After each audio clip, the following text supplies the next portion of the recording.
BagFuel, baby. BagFuel, we back. Like, subscribe, super thanks. We over 110,000 subscribers. We cooking. We did 10K this month because you saw all the things we got smoking. Get my man's hoodies, his BagFuel baby hoodies. Transfer them to T-shirts. They're about to be T-shirts, but they still buy those too. Yeah, though. absolutely. Yo, get my cookbook. My cookbook is all season. You know what I'm saying? Cop the cookbook. And you know, and we back and just keep supporting us. Follow us on the gram. Follow the movement. But today, we finally got this man back on after y'all been complaining and all that. I came on a good day. Ralph McDaniels. super good day. We got the man Ralph McDaniels in the building. But before we talk to Ralph, this is the perfect day for our unveiling. Yeah. Come over here, Ghost, so we can unveil these things for these non-believers. What's going on? What's going on here? So, you know, when you reach 100,000 subscribers, they give you a plaque. Yeah, right? So people do unveiling of plaques, Ralph McDaniels. But you get the official card in yours. Yeah. Unveil yours. Hold on. Let me give the story as we're doing it. You can do it. Oh. Now, normally people only have one plaque. Right. They didn't know you could get multiple. Oh, wow. So we each got one. Nice.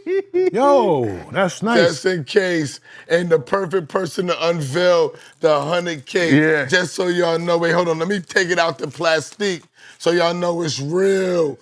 Bang. Only 1% of the YouTubers that sign on and set up their whole thing get one of these, okay? Wow. Hold on. We got to hold them together. Only like how the 1% get the 100K, okay? They made it smaller than before. 2 years. That's better. My other one is a little 2 years and 4 months. on. Let's get the thumbnail right for the 3. Hold on. This is our chips. Yeah. 2 years and 4 months to 100K. Believe that. It's going up on my wall, man. Congratulations. Thank you. Congratulations. Thank you. Yeah, they did make it smaller. More compact. Says recognize your team. That's what Yes. this thing Are is. you gonna read that? Yeah, okay. Big up to all the people. YouTube. Do you remember your first subscriber? Yeah, it was your me. 100th, your 1,000th subscriber. Chances are you do. And we know that you'll definitely remember your 100,000th subscriber. Your fans may have found you while searching YouTube, learned about you through a friend, or maybe you showed up as a recommended video. No matter how they came to your channel, your audience stayed and their numbers increased because of you and the community you've built. Nice. We're proud to honor your impressive milestone of 100,000 subscribers with the Silver Creator Award. Congratulations. Next one to 1 million. We know that you have many more stories to share with your community, and we know your fans can't wait for you to amaze them even more with your commitment and creativity. So keep creating, keep building. We can't wait to see what you'll do next, and we're here to support you along the way. And who knows, when you reach your 1,000,000th subscriber, we may just write you and ask you, do you remember your 100,000 subscriber? Wow. Sincerely yours, Neil Mohan or Mahan, Neil. CEO. Neil. Shout to you, Neil. Believe it. Congratulations, brother. Thank you. Thank you. Congratulations. So wait. Before y'all get started, you know I'm an interviewer. Of course. What was the one thing that you can say got you to this point? What kept you in the game like that? Consistency. Always being available. Yeah. That's what we pride ourselves on. And no matter when somebody was going to call, no matter how late it was at night, Yeah. no matter how early during the day, we was going to be there, and we was going to be there on time. That's it. Be available. Consistency. That's the number one thing. And also trust, man. You know, when you do this as a group, it's hard to align visions. How he wants to maneuver doesn't align with me. Yes. And it doesn't align with Ghost. Yeah. But at the end of the day, you know, we decided to give and take and really merge what works well for us. And it's a learning process because we ain't where we want to be, we ain't where we need to be, and we still got roadblocks within ourselves, but we give a fuck to win, man. And you know, people like yourself who, this doesn't exist if you don't do you don't lay the groundwork. Thank you. Bro, I know what it was knowing you had to rush home to go watch Ralph McDaniels, but that's an art form to rush home. Yeah. Because if you got the fly polo on, Right. You might not have the polo on to watch Video Music Box. Exactly. You know what I mean? I'm from Brooklyn. It's Get it different. straight. Last thing is fun. Yes. We enjoy each other's time together. Yes. I'm not Yeah. We fight and we argue Yeah, sometimes, but we we, argue fuck, like we crazy. fuck with each other and we like each other. I wouldn't be here if I ain't like these guys. Unity. Yeah, unity. Unity. They say black people can't have unity, but you see it right here in front of your face. All right? Thank you. How you feeling, man? How you feeling about this media game, man? I love it. You know, this is look, I come from the beginning when they wouldn't even allow us to be on, there Never. was no YouTube. Nothing. So there was nothing. So here we are now, and you guys can create on the spot when you want to, if it's 6 a.m, if it's in the street, if it's on a set like this, whatever, and just put it out with a push of a button. That's amazing. That didn't exist when I started. Yeah. Nah, it's just, timing and good fortune. But, anytime you're on this camera, I don't know if you fully comprehend the excitement people have from all age ranges. I'm talking about dudes from 69 to people 22, and they like, the God? Like, they get hyped like you're still on TV. I know. I am still on TV. Yes. That up. Where you at? What does it feel like to be that legendary? Yeah, man. Well, when we were coming in the studio here, I was standing outside and a guy came by. He had on a Knicks hat. And I was like, yo. And we just had a whole conversation about the Knicks. He wanted to take a picture, but I was like, I seen the Knicks hat. So I started talking about the Knicks. But I feel like I'm friends with them because I just kind of hang out with the viewers. I go places with them. I talk to them like they my friend. I don't never talk above them. I talk to them. And that's what I think you do. You guys do the same thing. You kind of been through this process in the beginning. Now you have friends. Everybody's not gonna be your friend, but I'm gonna talk to you like you my friend. If you do something different, then we ain't down. But that's what I try to be. I think that, I try to be, close with the audience. I listen to the audience. If they want to hear something or if they want to see something, and I'm pretty sure your audience is like that, yo, man, y'all gotta have this person on. Or y'all should have asked this question. I listen. I'm like, all right, I'll get that next time. That's He don't care. I don't listen to the audience. You do. No, you don't. That's where the conflict is. I always say respect the audience. Now you gotta respect the audience. But I didn't say I don't respect the audience. I said I don't listen to the audience because our audience is filled with a bunch of like doodle heads.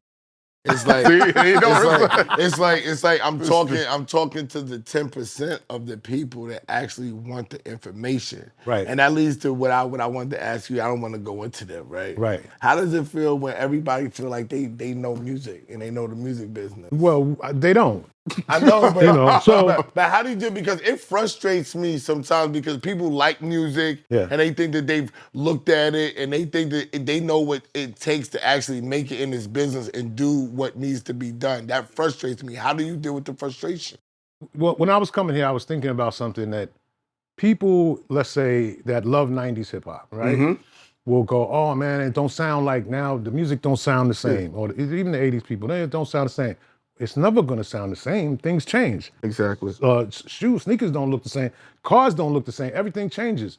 What do you expect? And even when it was out, y'all wasn't buying it. Y'all was buying the bootleg. Yes, exactly. So what do you expect? This is what happens. This is how things, the artists don't have no choice. The artist is gonna be the artist. They're gonna make the music, whatever they make. But if y'all say, and y'all stick and buy it and stick by these artists, which I'm glad now, a lot of the old school artists are getting gigs. They're doing festivals because they wasn't, They're the only ones that's putting out music because all that fly-by-night music has passed. Nobody knows a whole song. Exactly. So now, and then they're giving you the best bang for your buck. But that's a whole nother story. Go ahead. So they're getting I'm sorry. These people that complain, which I know what you're talking about, I know them too. They get me on the corner and be like, drilling me about something. And I'm like, yeah, but you didn't buy the real package. You bought the bootleg back then. Nah, that wasn't, you bought the mixtape. I got why you bought the mixtape. Okay, there was 20 songs that you really wanted to hear. But y'all bought the bootleg album. Come on. The artist didn't get none of that. So here we are today, and y'all are complaining that these artists this sound is not out because the record labels is not doing that. They never was on that time. The record labels have no clue. People ask me, who do I speak to at a record company? I haven't spoke to a record company person in 20 years. and I don't even know who they are. They have no clue. They're not in the hood. You know, if I go to any hood in the country, they're not there. They don't know what you're doing. People go, well, why is Sexy Red so hot? Because that is the hood. Now, I may not agree with everything that she does. That's what he been saying, man. But that's the hood. I've been telling everybody this, boy. They're not listening to me, Ralph. Maybe when you say it, they gonna listen, Ralph. Go to the strip club. Oh, wow. It's a bunch of sexy reds in there. Exactly. They live in there. That's what I've been trying to tell everybody. And don't go to Kentucky or St. Louis or Naptown or Detroit or Kansas City or Nashville or Memphis. Yeah. You know what I'm saying? You go to one of these country towns and you're going to see a bunch of sexy reds. They live out there. They're born out there. It's a way of life. That's the public. And they represent the community. The And consumer. that's it. So if you don't like that, okay, that's fine. But that's the community. And maybe there's something else for you on the other side, on the pop side, or just something in the little, lighter, whatever, whatever it is. But, all these things are trends. There's, there's going to be somebody that comes behind Sexy Red that's going to do something, raunchier than her. And then, okay, it's going to end. Because what are we going to do? Just come out naked? And just come out. I think the issue though is people are old enough to have seen different variations. Yeah. And they're just like, when are we gonna get another Lauryn Hill? And because people are living longer, they're losing the patience. Yeah. So we know what it is to see when a Puffy was maneuvering, when a Jay-Z was maneuvering, when EPMD is maneuvering, and now the older people are lacking the patience of, all right, we have this cluster of artists. Where's the other version? Well, what's the girl, Doechii? Doechii. So when I first saw her, I was like, where did she come from? But she was around. She was around, And, I did my homework on her. And I was like, okay. But this is not what I would play in the club. Like, I don't know. Of course this is something for the business, the music business. And she's creative and she's making music. All right, cool. So that didn't exist technically in hip hop. If you was doing poetry and stuff like that, that kind of vibe was you know what? Or am I wrong? Let me say this. The first time I ever heard Falling from Alicia Keys was in the strip club. And I saw these strippers. I'm not going to take his word for nothing because he like Will Smith. He thought Will No, Smith but that's the first time I ever heard it. And I saw all the girls stopping. Right. And what was the B-side to that record? It was the shit with ODB. ODB. Right. Yeah. That's why he heard but I remember it was right there on 8th Avenue and 38. I'm like, what the fuck are you chicks doing? There's some records, not all of them, that can rock off in a club. Oh, yeah, but I mean like a strip club. Okay, yeah. Well, yeah, that makes sense. That DJ got paid a lot of money to perform. You know how that go, Ralph. Yo, bro, we breaking the record. I ain't going front. It was up after that. All the girls were at the end when the lights come on, bro, throw that in, bro. Nah, that shit was prime time. That's why it was like, yo. But Alicia Keys is first of all, she knew what she was doing. She knew that she got that singing thing. She could make them ballads and all that good shit. But she was like, I got to break in to hip hop. Yeah, of course. And she's from, Harlem. Yeah, Uptown. and she knew that it wasn't going to be a ballad. She probably was on mad different things performing. Nobody's feeling some of them songs unless you really know a singer. But when you go to the hood, I got to come with something that got sound like some hip hop shit. Yeah. And she was smart enough to know I got to do that. Was it her or was it Clive Davis? Because she got dropped twice. No, I think it was a team. You think it was MBK I think it was MBK, yeah. Because they was talking. They was around talking to Alicia Keys. So why they didn't work before that? Because they had a deal. They had money before that, Ralph. And I remember being in the office. El Muhammad is like my family. You know what I'm saying? So I was around when that was going on. Why you think it didn't work until they got over to Clive Davis? Well, money. If I throw that money on the table, everybody moves. Okay. Pure plan. We don't care if you don't like the record. Play it. Period. But you was expanding on Doechii before I interrupted you. Yeah, I mean that came out of like people say, oh, that was a plant. No, after I did the homework, I didn't think it was a plant. I was like, maybe it was. I don't know. But I think that her sound and what she had to say and her energy is needed. Okay, fine. Of course. And You so, think Doechie's a plant though? no, I don't think so. I did at first. I'll be Why? honest with you. Why do you Because think I she's felt a like I plant? didn't know the history, and it just came out of nowhere. Like quick, boom, she's on all these major award shows. Boom, it's all over TikTok. It's all you know. The radio, it's every 30 minutes, 10 minutes. Yeah. There's songs on there now. There's some song on I'm a Fairy. I'm a Fairy. I see this thing every day. That's her. I'm a fairy. No, that's not her. I'm trying to say I'm a fairy. I'm a fairy is Right, everywhere. I'm like, I'm a fairy. Right. I'm like, yo, what the hell? She was a fairy. That's what she said. And I'm like this, like, Yeah. what's going on? I thought it was just me. Like, where the fuck does fairy shit come from? And every girl's playing the fairy shit. Somebody dropped that bag on the fairy. Somebody dropped that bag on the fairy. Okay. Yeah. What the hell? Same thing. You know, same thing. You know, somebody dropped the bag on there and put that money in there, and which is fine because that's the way the game is set up. Okay, if you're not playing by the rules. Why do hip hop people get so mad at spending money? Like every other genre, and then what bothers me, Ralph, is every other genre spends way more money. Right. But right. hip hop and the hip hop, and I want you to answer, but I just want to tell you what I think. Mm-hmm. I think it's because black people is cheap with spending on themselves anyway. So when it carries over to, if you're not going to spend on yourself, guess what? I'm not going to spend on you either. Yeah, they're mad. Because usually when those, part of my friends, when the Caucasians come in the building and they have somebody that they really believe in, they're coming in the door with their own money. Right. The labels are matching their money. Yeah. Do you think that that's the problem Absolutely. with our thing? Yeah, absolutely. So why won't we understand that and spend the money? Because there are people that have it, Ralph. Yeah, no, there's people that have it. They may not want to spend it on hip hop, but they spend it on something else, like real estate. I know for sure that, you know, that building's gonna be there.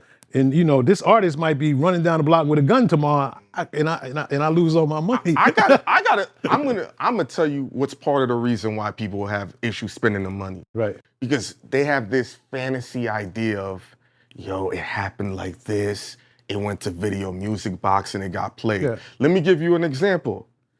We can't even say an MC's a top 5 MC if he didn't write his rhymes. Right. That same thought process, right? It's the same process that people are gonna say, why am I gonna spend money on this record? Right. It's a business. Right. Because if people found out that a record label gave you a bag to spin a record every day on the 15s, it would really wreck their spirit versus knowing Ralph played it. Yeah.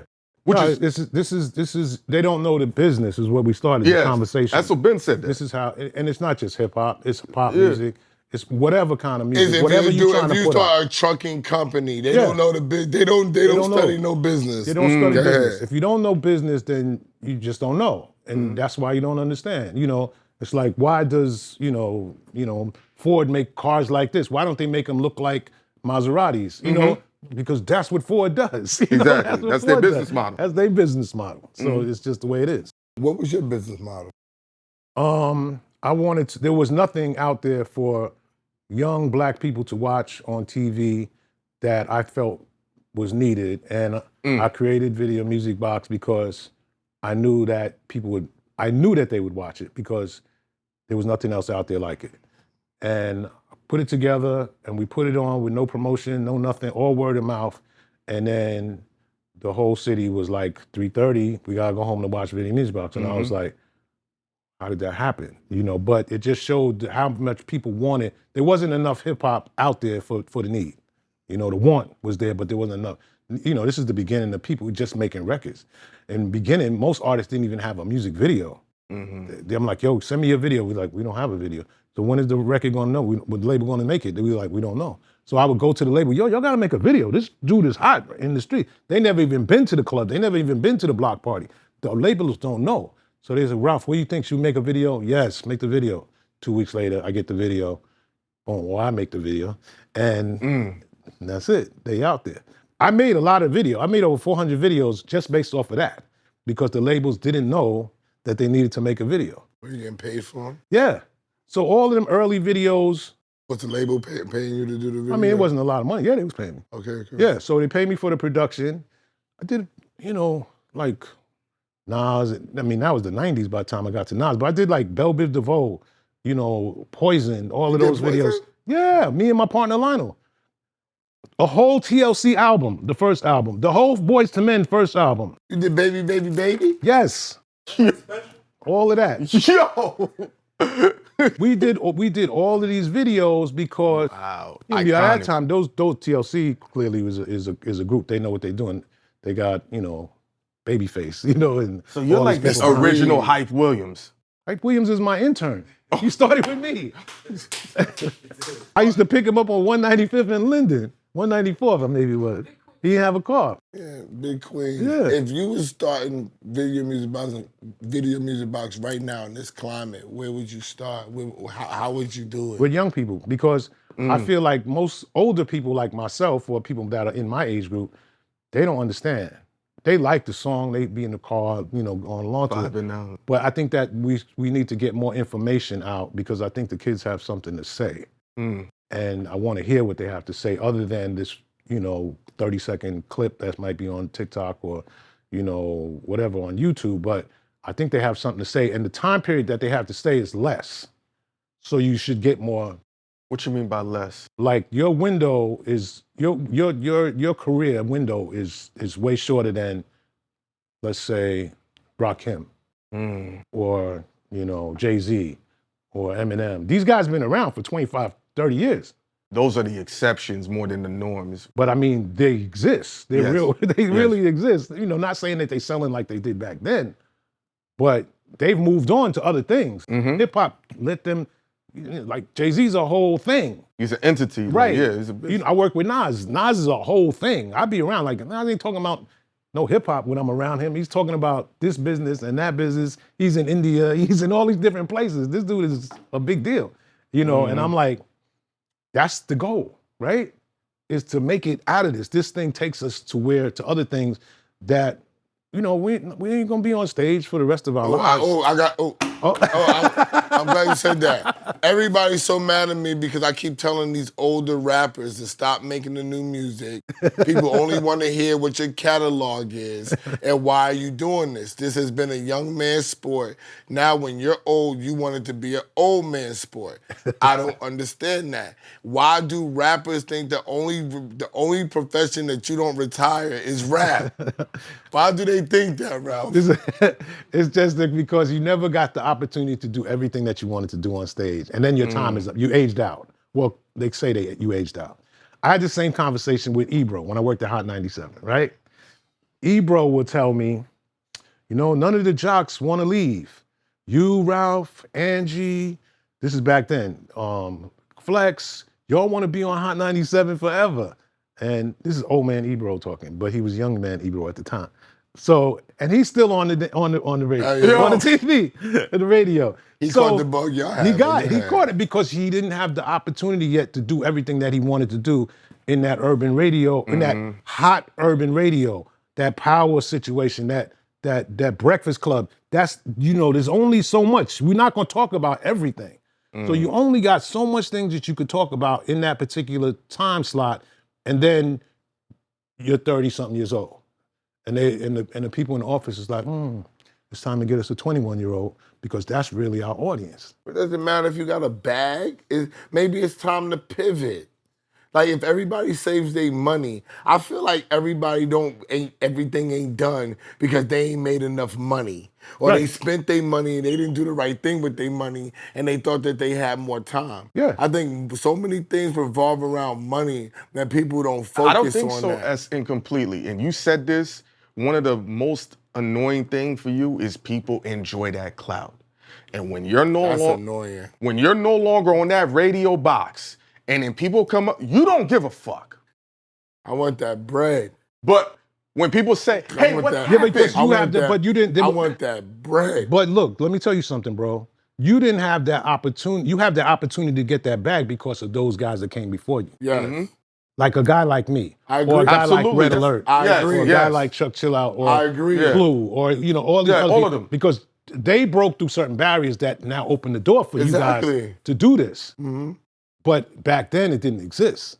There was no bag. There was, like, why are we giving these people get on here and talk all this money? Why would we do that? We're not doing that. They're not worthy. First of all, y'all are black. So you're not supposed to get nothing. So it is about the money. So it is now these other niggas that came on later and they get more money. I need to get my money now. Hypothetically, let's say you've been on the radio 20 years, right? I know that's not your thing. You getting paid peanuts. I've been a manager. Hold on. Okay. But then towards your last years, the money starts going crazy. You don't start saying, if I do this for 5 more years, Right. I'm gonna make up, you know? Of course I do, but you coming from the standpoint, see, Ralph been famous, right? Long time. I've been a manager, okay? So Trey Songz, I had a big hand in Trey Songz even getting this deal making Trey hot, nigga. Did he give you any money back? No. Exactly. I started That's what those artists do. Listen, I started the bidding war, right? But I didn't know he was signed to Troy Taylor. And let me say this on camera, I didn't understand the business. So because Troy Taylor came and said, yo, we gonna give you 4 songs on the album. Oh. I didn't understand the 4 songs. See what I'm saying? So they did, because I want to say this, they did try to compensate me, but I didn't understand what that compensation was because I felt like, Need money. no, this is how I felt. This is when I realized that I was in a creator mode, although I was the manager. Yeah. Because I was such a creator as a manager, and I was instrumental in putting Trey in the studio and forcing him to write. Right. I forced him. No, I'm not bringing no writers. I made him write, sat down, did certain things with him, took those very records that me and my producer Lauren Dawson did, and went to Lenny Nicholson, and Lenny went to Nas and started this big bidding war that wound up putting him at Atlantic. So I didn't understand that the 4 songs was saying, yo, bro, we gonna give your producer 4 songs, you gonna get points, you gonna get this, you gonna get that. Right. So they did try to compensate me, but then there's other people. I had Cassie first. Right. You know what I'm saying? Before everybody had her and shit like that. And I don't mean had her that way. I mean as a talent. As Yeah, we managing her. understand. And there's other people that I've had that I have missed out on or felt like, yo, this other manager, he ain't do. Yo, this is real. This is the Ralph. This is the Ralph and Chuck Chill Out shit. He's getting the fucking money, and he didn't do shit. Right. Nigga, I'm in the trenches. Right. I put Neo with Stargate. I introduced Stargate to fucking Tango. Yeah. And now then But you know what you Neo sound is like? a millionaire. I didn't get no all the money people from that's that. on that box, but you know how to pivot. You're not a bitter person. Right. You've taken the experience. You have to look at yourself as It's the experience exception. too. And this is all the experience. I had to go through certain things, so now I'm in a position where I'm not even making money off of Video Music Box. I make money off of other things that have nothing. Like I just mentioned all the videos that I did. Yeah. You know, and people were like, I didn't know you did that.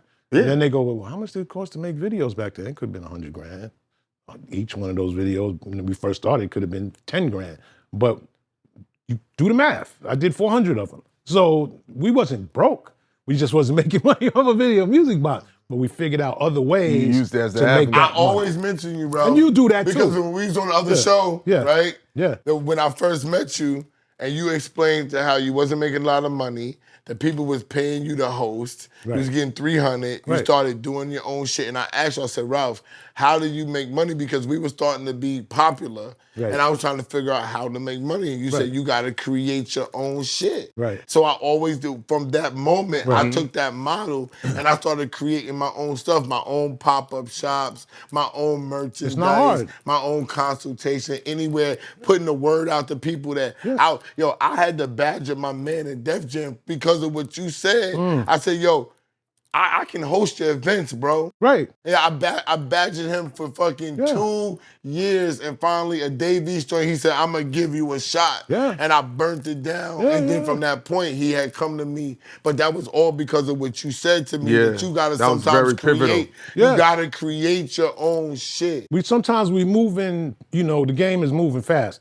And we trying to keep up with everything, but there's a dude in the back like this, like Queens niggas is like that. They like this. Okay. They watching the whole movement, and then they go, I'm gonna get right in between there, because that's where the bag That's is where at. the bag is at. And they ease their way in there, and boom, they got the bag.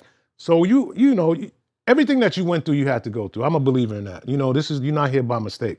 We here because our purpose. You just got this whole YouTube, accolation, and it says, yes, you guys are doing it. So that's, to me, proving that it just takes a little work. And some of us got to work a little harder. You know, God, you know, I'm a believer in God. God got me working a little bit harder. And maybe that's what you got to do. You might, tomorrow might be good and hit a billion, touch it. And then I'm be like, God bless him. Don't hate on my brother, because that's what people do. Of course. He don't deserve that. And I'm like, oh, you know. You don't know. I don't know what you go through. I don't know what you, before I saw you today. I didn't know what you went through. I didn't know what you went through before you got through today. I don't know. You don't know what I went through. How you know what I don't deserve? Only God knows that. You know, that's just people's animosity because they feel like in their mind, they've put in a lot of work. Yeah, what's a lot of work? And you in their mind. Exactly. Yeah. It's all relative. Yeah, in their mind. What do you think is a lot of work? Listen to the words. They feel like that four-letter word is an MF. They in their mind. It's internal. And you could put in a lot of work, but it might be not the right work. I could be on a bad block. Go over here. That block is definitely going to get you some more money. Yeah, that block is jumping. Jumbo. You might have to work a little bit to keep that block, but that block is popping. That block is jumping. You looking energetic and healthy. Like, what's that process like? Because, you know, now we're all getting older in hip hop, and, you know, we've lost so many legends that are even younger than us. Like Irv Gotti. Yeah. Irv, you know, I know him from day one. You know, came to me. I went to high school with his sister. I know him from when he was a kid, like a little kid. And so, but Irv didn't want to help himself with his health. Yeah. You know, he was like, I'm going to eat whatever I want to eat, you know? And there's nothing you could do. He's a grown man. And plus he's, you know, he's important, you know, he's to his family. They, you know, I'm not saying that his family had anything to do with it. I know his family. They probably were like, please stop. And he just was like, I'm going to do my own thing. It's a tough reality to know your body's changing. Yeah. You felt invincible for so many years, and next thing you know, you can't eat that. Yeah. Just like your body reacts differently. I can't if I want to stay alive, I ain't fucking with it. Yeah. No, It's that simple. For me, let me ask you something. It's that simple. Are you ready to quit weed, though? No, to stay alive, if I had to, you're damn right. If they're going to tell me I'm going to die, I got to find me another vice. It's going to be hard than a motherfucker. Yeah. But I have to find me another vice. I want you to, I understand too. You know yeah, I want to live. Yo, this is the thing. I'm on my health shit regardless. Yeah. So my thing is I need to be better because I need more stamina because they don't know how much work this shit. Okay? So I need the stamina. And who wants to come this far? I've been in the music business for 25 years, Ralph, right? And my shit, when you're a manager, your shit go like this, right? So if I become a personality and my shit is going like this, you think I'm ready to die? No, nobody. I ain't ready to die. And the people around you want you to live. Exactly. I know L calling me, this nigga better pick up the phone in the morning. But if you don't pick up the phone in the morning, I got a whole new business plan now. You know, like I feel like sometimes people are selfish and they just think about themselves. And they don't think about, you know, their brothers, their sisters, their moms, their friends that really love them. Because there are people that really love you, not everybody. And just because somebody's your family member, that don't mean they love you either. They just happen to be your family member. So just be clear, when it comes down to, you gotta be able to recognize, and it takes a minute to see who's really down on your side. Yeah. And you make the right decisions. I watch people who have money and how they treat certain situations. Not because they're cheap, because they've been through something that makes them be like, nah, I don't think I'm gonna give you that 100 grand that you asking me for. I'll give you 10 grand, and then we'll work at it together. But you know, and the people, he got it like that. He could have gave me 100 grand. Gave you 10 grand. Who gives people 10 grand? People don't even have $5,000. Right. So you getting double what nobody has. Right. That's crazy. Somebody said, yo, I need $100 right now. All right, bro, look, I don't got it like, but here, this is what I got. Here's 20 grand, $20. Ralph McDaniels, you Esso. You got money. Fuck. Why you can't give me Damn, why everybody throw my name in when it come to money now? Hey, when it come to money, everybody just throw my name in. You got a whole 3 YouTube awards. Y'all got money? What would the world be And even if you without did hip-hop? have money, why am I giving it to you? That's a good question. This is the thing. People just want you to give it. Remember, take the MC Hammer story. Yeah. MC Hammer loved everybody. He did. And he just gave it away. Take the MCM, and there's other people that do that. There's a Good lot of people that Good people. They just want to look out for their team. Dame Dash they said that he used to look out for people. Yeah. And then now here's the fucked up part. Dame Dash is looking out for people. MC Hammer is looking out for people. Allen Iverson's looking out for people. And then when their money is fucked up, you fucked that up, bro. Right. It's never, he did it. He held people down. And they want to kick these people's backs in for helping them out. Because it's up to you. It's like when I tell you when people pick sides, right? Yeah. You got to pick the right one. You got to pick the right people to help too. Business. Evidently, LeBron picked the right people to help. You don't hear. Yes. You don't hear. You got people got to own up to their responsibilities as well. You can't just say I put people on and you wash money. You know me. If D-Boy is here and I give D-Boy $50K, he don't do right by the $50K, is he getting another $50K from me? No, of course not. No. Yo, bro, hell no. Yeah, but those guys were known to just say, yo, that's my man. That's my man. You want to put people on that's going to enterprise and bring money back. That's why you're putting them on, not to just save their life. I totally understand.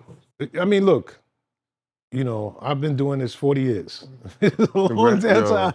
I see people, I meet their kids, like I meet the artists' kids and they rapping now. And I'm like, this is crazy. I've been doing this too long.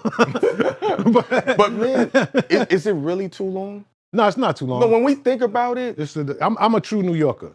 I'm a true hip hop lover, but anybody that knows me, and I'm sorry if you don't like New Yorkers, I'm a true New Yorker. I believe in New York, and I believe in a certain vibe, and that's it. We give events. I give these video music box experience just for the people that are not getting what they say they want. We do these events. We got the video music box experience. People come, they watch the videos like they used to. It's interactive. We get the artists. I bring out artists you ain't seen in years and be like, oh, I didn't even know he was still alive. And then they like that. So there's all these different attractions and things that what make up hip hop as hip hop grows. It's 50 years, but 50 years is really not a long time. Nothing. So all of these different things that we create that make people feel good, and that's the whole idea. It's entertainment at the end of the day. You want to get some money, but for creative people, did this work? Did I make them feel good? Did I make them happy? Did I make them sad? Whatever it is, and that's what we do. So, look, we have, I want y'all to come out to my next event. Whenever you invite us, we outside. June 20th. I'll be there. Yeah. Brooklyn Bowl. It's amazing. Oh, I know exactly what that says. That's amazing space. You can bowl if you want to. It's crazy big. It's not like a little bowling alley. No, it's called Brooklyn Bowl. Called Brooklyn. He said you can bowl. Yeah, you can bowl. No, they got mad. Ghost and I was trying to. You wasn't with us that day. It's a vibe over there. Yeah. I want to mess with it. What would the world be without hip hop, Ralph? We would have not gotten. For me, I'm just talking about me. For artists like Rakim, one of my favorite artists, he changed the world. He was talking, from the 5% Nation standpoint, with knowledge, which me as a young person coming up, I mean, I wasn't that young, but I was old enough to understand because I grew up in the desert. They call it Queens. The gods call it the Queen of the desert. Really? Yeah. Why? Because it's out out there. out there. And Mecca, is Brooklyn. So all of these different, I knew these words, and when I heard it in a song, from going and being in a cipher at school, then I heard it in a song. I was like, wait a minute, he speaking knowledge, this dude right here. I never thought I would hear what I was hearing in the cipher in the song. And he was the first one for me that I heard it in a big way. And Chuck D. Come on, man. Chuck D was like, I got so much trouble on my mind, refuse to lose. You was like, what? I felt like that was me. I got a lot of trouble. As a kid, I got so many problems. Nigga, you a kid. You ain't got no fucking problems. But I felt like I had problems, right? And when Chuck D said that, I was like, that's me. Is there a more iconic? I refuse to lose. Yeah. Y'all not gonna break me. I'm gonna win. Who was more influential at that time? Chuck D, KRS, or Rakim? Well, Rakim comes a little bit earlier, 86. Eric B. and Rakim. Chuck D is 88, 2 years later. It's over the same It's a long time in rap years. It's two different. Chuck D was big. Plus Chuck D was I'm talking about in their time. Yeah. Who was more? I'm not talking about. no, in Public their Enemy. time was it? Public Enemy. I think it's Rakim, and the only reason I say that, I seen how everybody talks about. He is the baseline for how people change how they rap. From how I heard 50 speaks about him. Yeah. From what I heard Nas said. The 50 grows up around 5%. Yes. Right. Like I remember he said he was in a messed up situation and they had to like, I don't want to give the full story. Yeah. And he just paused and was like, it's Rakim the God. And they're like, Fifth, we gotta go. He's like, it's the God though. Right.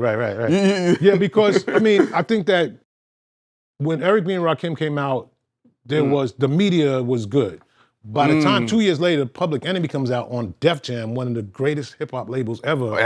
In marketing, if not the. Right. Yeah, it might. Yeah. The ability that Def Jam had to take it to the world was more than what Eric B. and Rakim had to do. Even though you're a New Yorker, Yeah. and you're older, and I want Esso's opinion on this. What was it like when N.W.A. is hitting as a older dude in New York? I played N.W.A. first. The hip hop radio didn't. Well, this is what. If you ask, N.W.A., they said they wasn't really getting no burn from the radio in New York. And I was like, no, I'm pretty sure I heard Red Alert and Chuck Chill Out playing those records. But I was really playing the video. Yeah. Which you saw, most people never saw nothing like from the West Coast. When you saw Ice Cube busting through some fire and, he started rapping, you was like, what? It was such a different sound than what we were playing. It was hard. I remember being a kid watching you play that video. Yeah. And this is no offense to the West Coast because I got older and I appreciate it, but I was like, what is this? Like, it was different. Express yourself. I don't get in the beat. The Right. beat was different. Right. Their swag was different. Yeah. The way they shot it, I hated the Right. way it looked. It was not like us. It was just totally different from us, but Ralph was playing that shit every freaking day.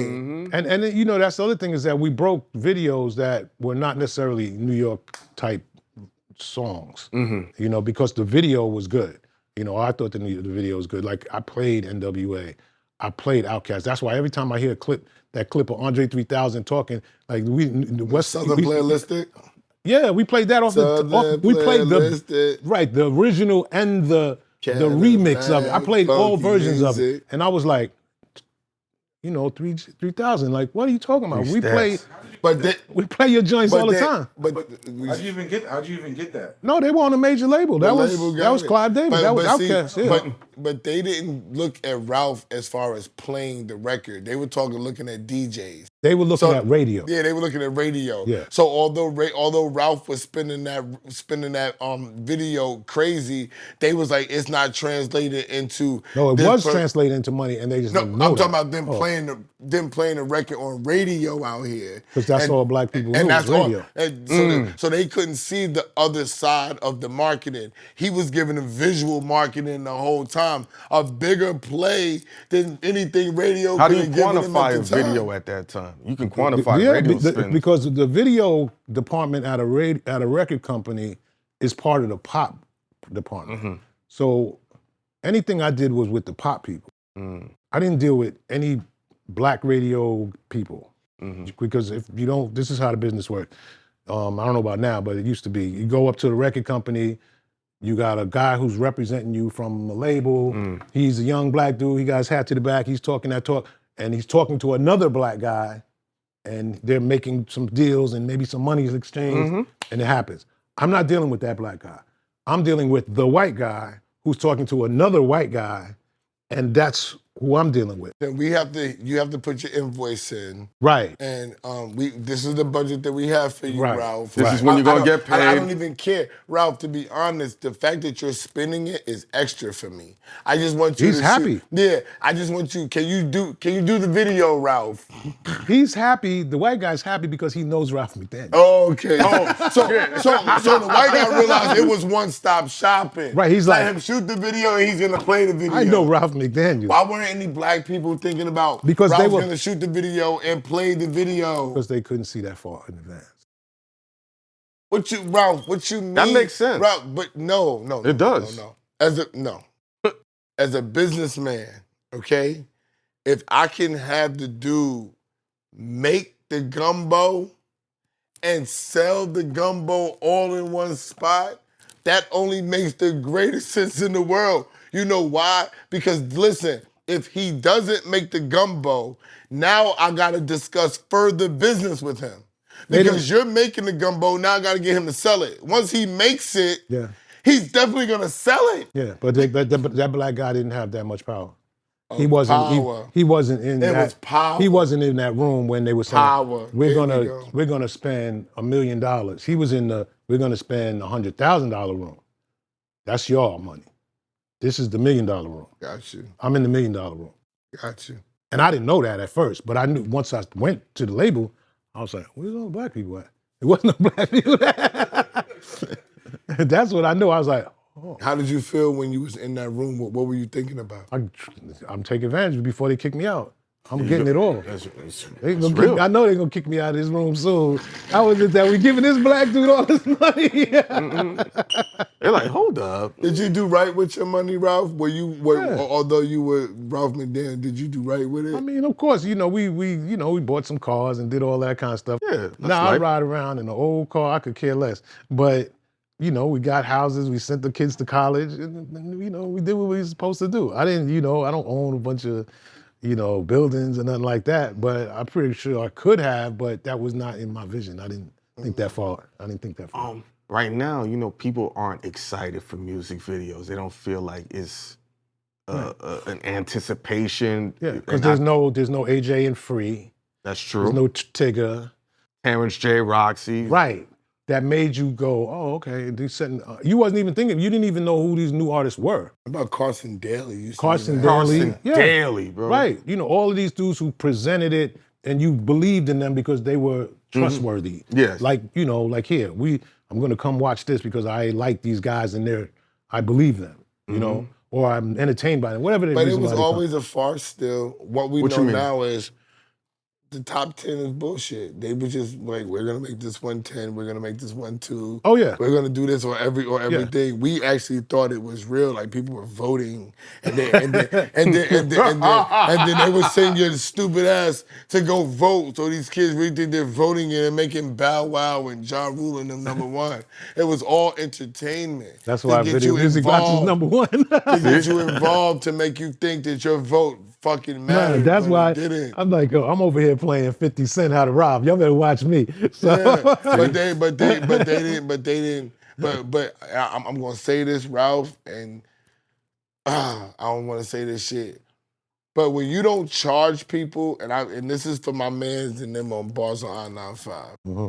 When you don't charge niggas and you're going on the merit of it, if it's good, I'm gonna play it. Right. That scares the powers that be. Yeah. Because that does not make them special. Right. The powers that be have to come in and say, Ralph, right. I know you can't pay it. You can't pay it. Right. You can't. You're automatically out the game, but you was giving it a level playing field. And they talk about it to other people. What did you think about? I mean, because you would People would come to me and go like, yo, man, you don't take no money, huh? And I'm like this, what? Who told you that? And I'm like, who told you that? like a peer, like somebody else that I know that's on the radio or in TV. And I'd be like, I wouldn't say nothing. I'd just be like, who said that? Because, maybe I did, but I didn't say, I just was like, who told you that? Because that's what the word would be. That was the word. If Ralph ain't taking, good, Ralph, my money ain't good. Ralph. No, not your money not good. Ralph is on the creative aspect of it. No, I just didn't want nobody telling me, yo, I gave you some money last week. Yeah. Bro, then you on that time, and then, then it becomes something different. It's like some pimp hoe shit almost. Well, because, look, I'm come from, Bed-Stuy, Brooklyn, Hollis, Queens. I'm about to say, don't forget the Mr. Queen. I'm about to say, don't forget the Mr. Queen. So when you take some bread from somebody, I don't care. You gotta be mindful of it. You gotta do that job. Yeah. Word is bond. And so that's it. That's how we moving. So if I take your money I'm gonna do the job. I'm not worried about it. I know I'm gonna do it. But let's say something happens and it don't happen. I'm not trying to hear that from some record company dude. I'm like, nah, bro, that ain't gonna happen. Just send me the video. I'll play it. I got you. Me and Diddy. Diddy would call me 10 minutes before the show get up. Yo, Ralph, I got somebody running over with the show right now. I got the new Craig Mack, got the new Biggie. I'm like this, bro, the show comes on in 10 minutes. He said, you gotta get it on today, Ralph, please, please, please. And that's how our relation started. So I started being when he started making videos. His go-to.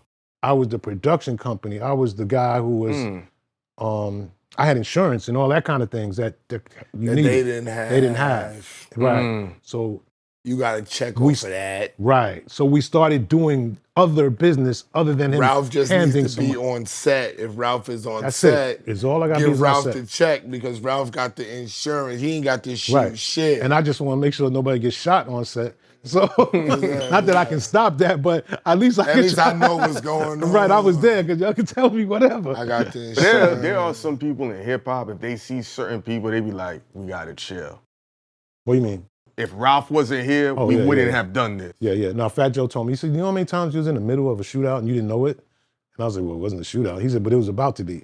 But because because there. I was standing in the middle with my camera going, yeah, let's do it. Exactly. They were like, all right, we ain't gonna shoot niggas today. We ain't gonna shoot niggas today. That's real. They be like, oh, it's Uncle.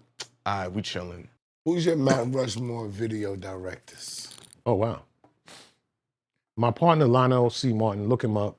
I know Lionel C. Mad Martin. videos from Queens. That was my partner. I didn't know he's from Queens. Shout out Queens. Cambria Heights. Money. Cambria Heights. They got some. Let me stop. I'm gonna put Hype, of course, in there because he's one of our guys. My man Zodiac Fishgreet from Southside did a bunch of Onyx videos and some other stuff. Zodiac Fishgreet. I wasn't expecting you to mention him. Little X. Oh. So, I was gonna wait. I didn't think you was gonna put X. I like. Well, he comes from the kind of he comes to Hype. The Hype from the root. From the root. From like if we start, then Hype goes, then Benny. Yeah. Benny told me the first video I ever worked on was with me. I was doing Heaven or Hell for Raekwon and Ghost. And he said he was my script reader. And I was like, I don't remember that. He said, yeah, because you never asked me nothing. I was sitting next to you the whole time. He said, I was sitting next to you. I said, Benny, you say? He said, yeah. He told me the producer, she's the one who hired. I said, yeah, that was my producer. He said, she hired me. He said, I was just amazed to be sitting next to you. And I was like, Benny, you lie. He's like, but Benny's an amazing guy, an amazing director. Mount Rushmore is of either VJs or media personalities. Okay. That'd be interesting. Wow. It's so AJ, of course. I love AJ and Free. Yeah. Carson is Daly is the legendary. You know, he's done so much with his career, taking it to a whole other level. Tigger. I know Tigger. The Basement. From the Basement. You know, like people say, oh, bring back 106 & Park. I said, bring back the Basement. The Basement. Because that was raw hip hop, you know. It was like you felt like these dudes just pulled up and they was just boom. And Tigger was kind of, you know, helping that out. And Ed and Dre, you know. I got one y'all left. I got one you left. What's up, S? Sway. Right, I forget. Sway. So Sway's like, you know, like Sway. Yeah. That's my dude. So Sway is like Sway. I'm just saying, Ed and Dre. Yeah. Oh, man. You know, Ed and Dre, that was it. What? On MTV? What? When Yo MTV Rap Star, people were like, yo, Ralph, why didn't have you do that show? And I presented it to MTV before they had Yo MTV Raps. And people didn't know that because Ed and Dre and other guys, they didn't know that I presented the show idea. Yeah. And MTV was like, we're not ready to do a hip hop show. And I was like, why? Run DMC's popping, Eric B. and Rakim is out, Slick Rick is out, this is all, this is popping. And they were like, you don't understand Middle America. I was like, they got tours over there. People are going to these arenas and 15,000 people are showing up. How many do people got to show up? So they shut it down. And then 2 years later, they started Yo MTV Raps. So my guys around me were You ain't tight. sue? I would have sued him. It was going to happen. And this is also when you got to go, this was for the benefit of hip hop. And I said, wait. Shot a bow and arrow in his throat, wait. It's bigger than you. It's bigger than you, Esso. Wait. At this time now, I'm also doing these videos. I'm doing a video every week. Now, I'm making more money than I make off of a TV show. So I'm like, well, now instead of it just playing on Video Music Box, it's gonna play everywhere. So now the whole country's gonna see my work every week. So we good with it. Whatever it is, we good with it. I see the bigger picture. So you spun it to a positive. Any plans? I'm keeping it real. Part of my ignorance. Yes, sir. Any plans to do like a hip hop movie since you understand how to direct? Like, Yeah. like the story of, because I just seen Sinners and now with Coogler and He's dope. Yo, it was an amazing movie, but now and to see so many black people go to white theaters because the black theaters are closed down in the black neighborhoods. Yes. So people came out in full force. Yeah, they I came feel- out. Yeah. Yeah, I'm working on a script right now with my man Bonsu Thompson Salute the Bonds. Yeah. and amazing writer. Yeah. Forever. He's yeah. got a great film out now on Netflix. And my friend Tracy Washington is producing. And so I've been talking to a couple other people at some of the Go for it, man. So yeah, so it's based loosely off of a period of Video Music Box. But the street, coming up in the street I'm part. gonna tell you where y'all need to go. You need What's to up, go S? to Overbrook and Will Smith and let them produce that. I work with Overbrook Wow, on his see? podcast. So I think that would be a good. They got a lot of money. I'm trying to tell you. That's what I said. That's what I would take that too. Yeah. 'Cause I'm gonna say this on camera because Yeah. I got the rights to Clue's documentary. Clue's amazing story. And Overbrook had came to Skane and them Yeah. a while ago. Doro too is Yeah, just if it's Skane, it's Doro. Yeah. It's always Clue, Skane, Right, and S. Doro. So they had came to Skane, and then Clue was like, Esso got the rights to the joint because we had people that wanted to fuck with it. And niggas is like, what? Looking at you? But I was like, no, I didn't even have to speak to Skane. I'm like, Clue and Skane, they on a higher level. They do their own thing. Right. But it never can. And I was like, Clue, let them take it. Like, Right. I'll take my little point. I'm like, give me a point or two on the back end. I don't give a fuck. It's gonna go over there with Will Smith because Will and them is good at movies. Yeah. I fuck with that. Yeah, no, that's the thing. It's like even when I did my documentary's on Showtime now, right? Mm-hmm. Nas directed it. And I originally was with Mark Wahlberg, Marky Mark. Mark Wahlberg. This is Hollywood, looked like Mark Wahlberg. That sounds like the bag to me. Right. And Cha-ching. and we thought that would be the right place for us. He knows, he understands hip Why hop. you ain't signed there? HBO didn't do it in time. So HBO was just dragging it out. And we met with all the right people at HBO, but they said they had some things going on, and the pandemic hit, and we met with all these people, and it was just dragging out. And I was like, this is during the pandemic. I'm watching, every day we watching the news, people are dying every day. And I'm like, yo, we gotta get this thing done because I don't know what's about to happen next. So let's get this money, right? And so I said, I let the contract run out with Wahlberg. So they did cut you a check. No, it was, it was they just a did like a little preliminary? something. When See, you niggas first gotta do give the me deal, some- yeah, they give you a little couple that's $1,000. what I'm saying. I'm about to say, Yeah. niggas gotta give me some money though. It don't matter. But as soon as I sign, niggas gotta put some money in my account. He said, what? So, that. That's what they give you. holding But it fee. ain't nothing. It ain't nothing. I'm like, that's it? That's all we get? And then we're like, yeah, that's the standard. I was like, oh, okay. So we did that, and then I let the time run out, and then my good friend over at Mass Appeal said, look, I'm got a meeting with Showtime. Me and Nas got a meeting at Showtime. Can we take your idea over there? And I said, all right. And then as soon as Nas said Ralph McDaniels, the guy's like, you know Ralph McDaniels? And Nas was like, yeah. He's like, yeah, we'll do that. He didn't even know what the idea was about. He told Nas, he asked Nas if Nas knew about Big Daddy. That's wild. The things people say be wild. He's looking at Nas, so you know what, nigga, I'm Nas. Nigga, I know everybody. What the fuck? Yeah. The But then, fuck is you talking about, It's nigga? amazing what resonates with people, yeah. man. And that was Nas's first directing production. Later he did, Supreme Team and some other stuff. Yeah. But that was Nas's getting his feet wet in that space. He might which be the was cool. most quiet, successful businessman out of the hip hop realm. He's a good guy. Yeah, What he is. makes him so special? He's not he picks things that work for him. He's not going to do something that's outside of his lane. Just cause, Yeah, not just for the money. Like you could throw big bags on the table, and he's going to be like, I don't know, that really don't sound like something that I would do. So I'm good, you know. But if he can make it work where it feels like it's him, then I think he'll do it. But Listen, he's a good guy. If that dollar amount never became public of what he was paying Khalees, nobody would know how great of a businessman. That's the thing. That's what everybody's like. How's he paying? I remember it was $60,000 like a month. 60,000 a month. I was like, Nas didn't even put a what record records out. I'm like, how was she asking for all of that money a month? And then when they seen his portfolio, we like. That's when the cat got out of the bag, yo. He's a massive investor with his friend. They get that bag. Yeah, well, I work with Nas now with the Paid in Full Foundation. Mm-hmm. So I'm on the board of a trustee with them. And so Nas and I, we do this thing, throughout once a year, and with the Horowitz, the Paid in Full organization is run by the Horowitz family, who are good friends and good people who love hip hop music. Nothing more.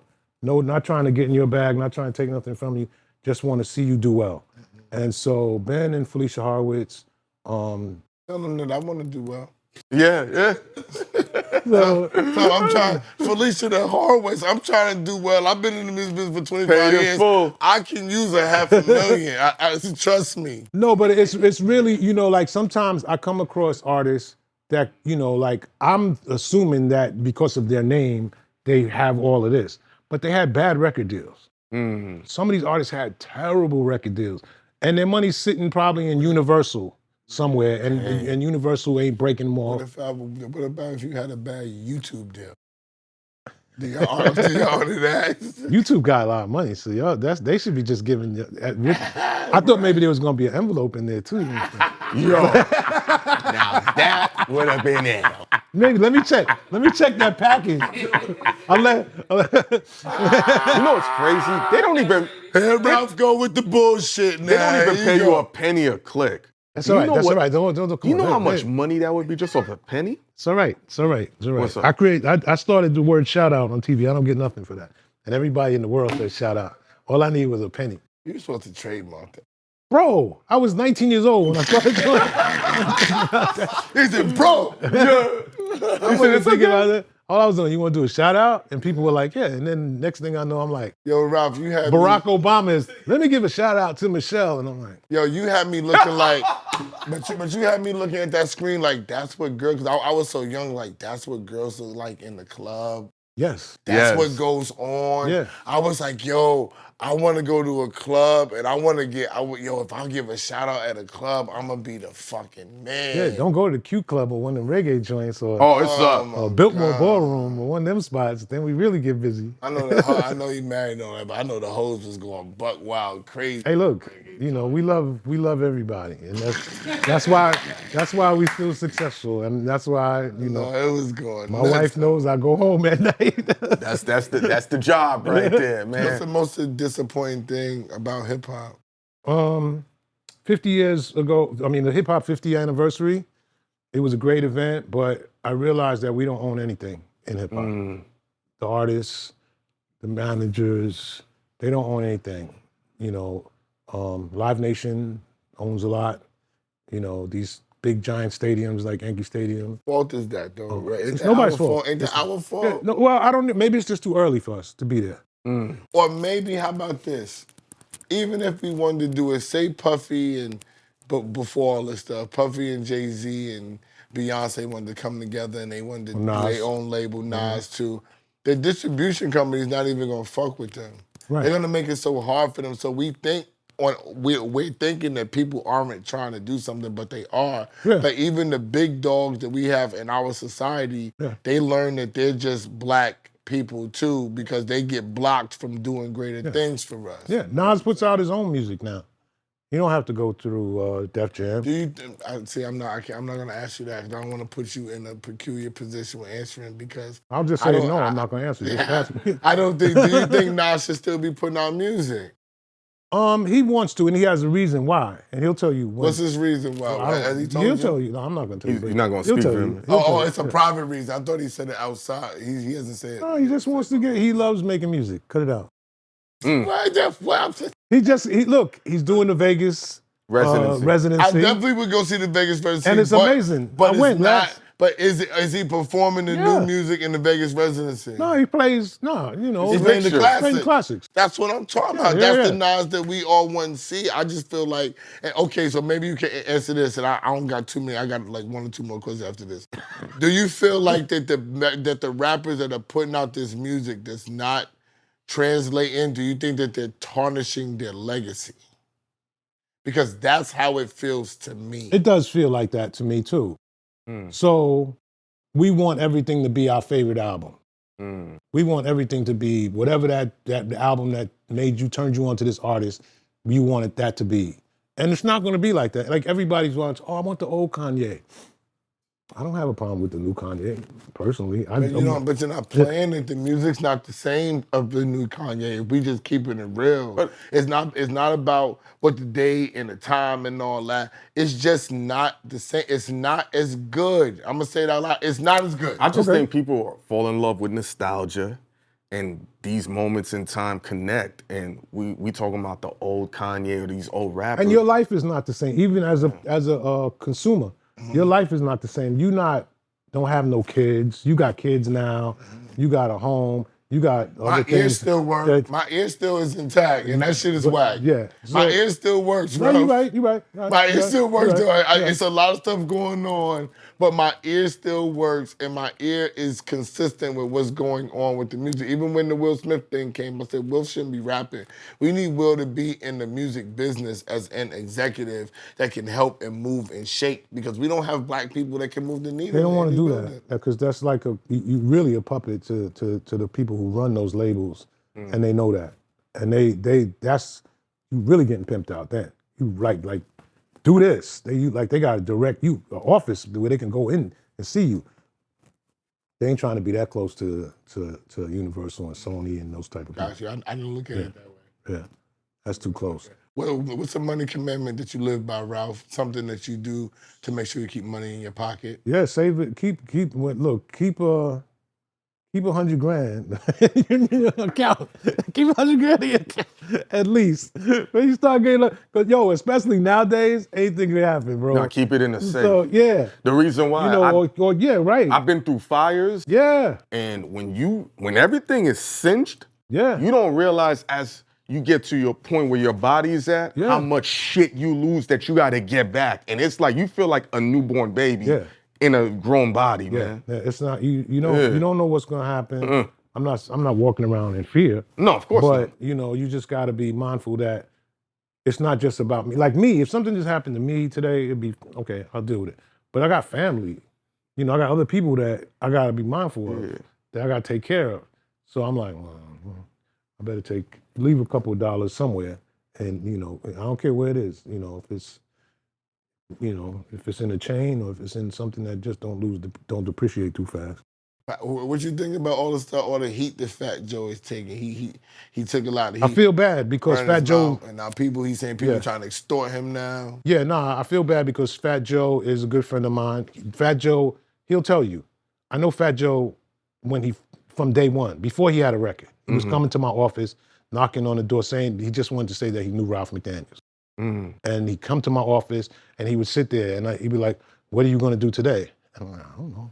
I'm not sure." How the fuck he had time to go talk to all of y'all? Bro, he would get on the train, come to 1 Center Street, downtown Manhattan from the Bronx, and hang out with me in my office by himself. And then he would go back to his block, he'll tell you this, and say, "I was with Ralph McDaniels," and the people on the block be like, "Oh, man, you lying. You ain't know no Ralph McDaniels." And then one day, I let him host the show. I said, "Joe, just say this." And that's how people believed that he was with me. And then he did a promo for Red Alert, got a Flow Joe, and that became a record that Chris Lighty got him a record deal. And then I didn't do the video for that, but I did a couple of his other videos in the beginning. So I know Fat Joe from the bottom. No fly shit. He talk about he drive around and fly shit. That was right before you got a record deal, because I was with you when you have no fly shit. And this is now people questioning his authenticity. That's the last person you should check on his authenticity. There are plenty of people, just because you know, he's Latino, that you think that every black person is authentic, you crazy. These dudes is out here fronting all day. So just Terrific. yeah. So just don't judge a book by its cover. Yeah, Fat Joe talks, you know, he's a great storyteller. So people get excited and want to question him on everything. He's a good guy. Just you know, look, everybody got they shit about them. I got my shit. Esso got his shit. We all got our shit. It's you know, come on, man. This is Why not. you always throwing me in the negative shit, Ralph? It's easy work. I'll be online. I'll be on. You know, before I come up here, let me see what's going on with these guys. And then be like, oh. And then, We're going on again. I'm just having fun. Nah. Look, man, you know, we all, look, we work. We work here to entertain. We have the ability, and we've been put in positions to be around things that people like. And we present it. And that's it. And then we go on to the next thing. And hopefully we can make a couple of dollars out of it. And that's it. A couple of dollars. It ain't like Jay-Z money. It ain't Eminem money. You know, it ain't whoever money. It could be. But for right now, this is what we do. What's the effect that the Jordan sneaker you think had on hip hop? Big time. Jordan was, you know, it was us seeing, we had access to something that was cool. And the hood and the drug dealers, if you gotta remember, the drug boys was the first really rocking certain things. Because they had the money. And they knew where to get it. Like we didn't really know certain places. You had to know, you gotta go to this spot. In Brooklyn, Yeah. you can get the suede Adidas over Right. here in Brooklyn. Yes. Yeah, I remember. So you had to know. And that gave you clout. Because you was wearing, you know, first thing people, now, soon they see you, they probably look down at your sneakers. That's what you see them when they do it, they don't even realize we they both do. got on Jordans, that's why I asked you, because we both got on J's, different, and, you know, the same first style, thing. but When I different saw you, colors. when we came up in the room in here today, I looked down, I was like, They got some J's. so what the fuck are those? You know? You know what else? What does Spike Lee mean to hip hop? Big time. Spike Lee and I feel like Spike and myself were like came around the same time when we started doing the visuals, and Spike was doing movies, and he was telling our story, like for real, telling our story in a cool way, like you weren't scared, and maybe some people were scared to Spike's story, but he's a great American storyteller, and he does it in movies, he does it in the commercials, you know, he does it in what he wears now. You know, he's a pretty cool guy. He transcended. Did y'all ever work together? Nah, never worked together. You know, Spike could see me some days and be Ralph McDaniels, and then someday he walk right by me. But That sounds about right. Chris Rock did that to me. Chris Rock won't do that Chris to me. Rock walked past me. I was coming down. I mean, he could. I was walking past Atlantic, and Chris walked right past me, and he had sunglasses on. I said, "You know who you are." He said maybe he had sunglasses on but listen, I was on the boat with Puffy. We was in what's the shit? St. Bart's. You said what? We was all in St. Bart's for a New Year's Eve. And we all was us, Russell, Rihanna. He said I wasn't there. Russell, Rihanna. It was mad people. Fucking Leonardo DiCaprio. We all on the boat. You know what I'm saying? And it was just like Chris was just like, "Oh, yo, Randy, what's up?" And I was like, "What the fuck?" Yeah, that's how these dudes do. Yeah, but I was like, you know what's funny? All these Jay-Z's done that with you. Yeah. But I changed my hair a lot, so I must say that. So now, Jay be like, I don't know, and they be like, "You're rare." Yeah, but see, I changed my hair a lot, so people think that I look different. God bless the dead Clark Kent. I remember I said it to Clark. I was like, "Yo, Clark." I said, "Yo, Clark." I was just making sure that you remember me, because I look different. He's like, "Randy, you still look like Randy. What are you talking about?" You know what I'm saying? I love Clark. So that was Clark. You know What's what a I'm saying? dope You Clark still like story Randy. to close this out, man? Me and Clark used to do parties together. So I'm doing a party in this place called the Mark Ballroom, which is in 14th Street, Union Square. It was like a spot where you could rent it out. So I gave mad parties there. First time you saw Tribe Called Quest, you know, Biz, Koji Rap, all these parties, and Clark was always my DJ. And And then we started getting the first time we met Nas and all of the dudes from Queensbridge. Yeah. So Nas would come and he'd be all these dudes, like they all was young little dudes, right? And I'd be like, oh man, here come the Queensbridge. Something's gonna happen. Because they ruled, it's like 30 or 40 of them. And they just moving, looking like, buy a drink, do something. They just moving around. And I'm like, so all it takes is one person they bump into and it's gonna jump off.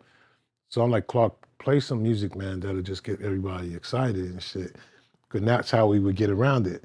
Turn up the music, and people start going. And niggas said, oh, right.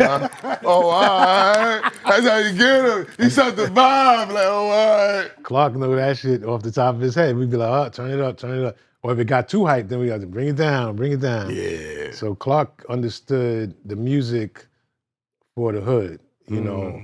How ill was he inside the party? Because I heard the later Clark, because I'm younger, but in the essence in that time, how ill was he? No, he knew the core, especially in Brooklyn, the core of what Brooklyn hip hop was. You know, like everybody, like Big Sound, J Sound, you pick him, Chubb Rock, you know. Group Home, you know, these are all what shaped that sound. So you had to manipulate old records, right? Get Money. That's a song that Clark was playing. The sample was a song that Clark was playing for years, that sample. Little Kim songs, you know, these were original records that Clark was playing. They all said, oh, we're gonna make that, we're gonna loop that, and we're gonna make that into a song. So Clark kind of shaped these new artists, like especially Jay. You think he gets the credit that he deserves for what he? No, I think Jay gets probably more credit for his fashion. Like Clark. You know, I heard Jay was like just hung out. You know, and I'm pretty sure nothing was paid for. I'm pretty sure of that. You know, if Jay was there, you know, we're gonna take care. Jay gave Clark a job. I remember Clark was doing something. Jay gave Clark a job. Yeah, and Clark had some budgets and some. And vice versa. You know, like when Jay was in the group with Dame Dash group, what's those guys' names? Can I Get Open? You know, then Jay-Z was featured on that record. That was Dame Dash's group. And that's how Dame and Jay become a group of partners. Okay. And then Jay got his own deal. Clark put them together.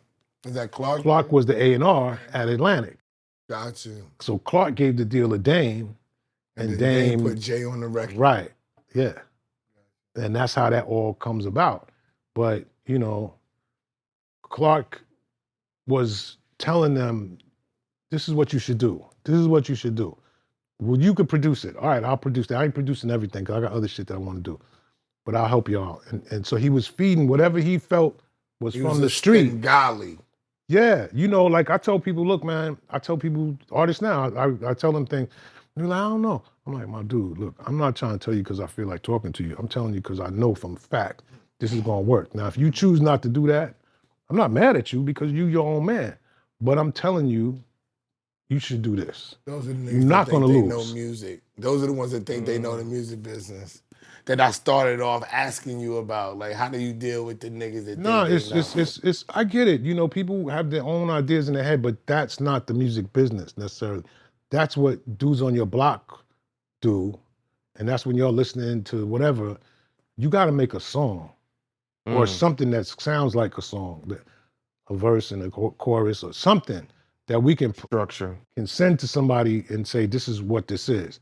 Because if you don't come with that, nobody's gonna get it. And nowadays, shit, you don't even gotta do that. Yeah. You just gotta have a good sound. Did you know K Slade when the graffiti days, when he was doing graffiti and all that? Yeah. Well, I didn't know him, but I knew of him back then. And I knew of K Slade.